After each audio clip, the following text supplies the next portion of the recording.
இந்த ஒரு கேள்விக்கு கிட்டத்தட்ட 99% மக்கள் தப்பாதான் ஆன்சர் பண்ணுவீங்க. இதுக்கான சரியான ஆன்சர் என்ன வாங்க இதை பார்க்கலாம். சோ ஃபர்ஸ்ட் எல்லாருமே என்ன காமன் மிஸ்டேக் பண்ணுவோம்? 6 12ஆம் இருக்கு, 4 என்னவா வரும்? இதுதான் கேள்வி. சரியா?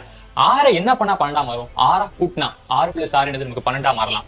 அப்ப 4 + 6 என்ன வரும்? 10 வரணும். ஆனா ஆப்ஷன் 10 இல்லையே. வேற எப்படி யோசிக்கலாம்?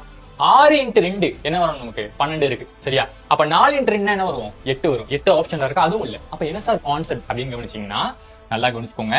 ஃபர்ஸ்ட் என்ன இருக்கு? நமக்கு 6 இருக்கா? 6³ = 216. சரியா? 216 இருக்கா? இதுல இருக்கக்கூடிய எல்லா டிஜிட்டையும் மல்டிப்ளை பண்ணுங்க. 2 × 1 × 6 மல்டிப்ளை பண்ணா 12. அதே மாதிரி இங்க என்ன இருக்கு? நமக்கு 4 இருக்கு. சரியா? 4³ என்ன வரும்? நமக்கு 64.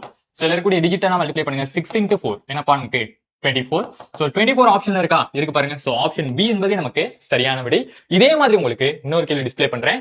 இந்த கேள்விக்கான ஆன்சர் என்ன அப்படின்னு உங்களுக்கு தெரிஞ்சா அதை கமெண்ட்ல பதிவு பண்ணுங்க. இதே போன்ற யூஸ்ஃபுல்லான வீடியோக்கு நம்மளோட சேனலை ஃபாலோ பண்ணிக்கங்க. நன்றி. உங்களுக்குன்னு ஒரு அடையாளம், அதுவே எங்கள் லட்சியம்.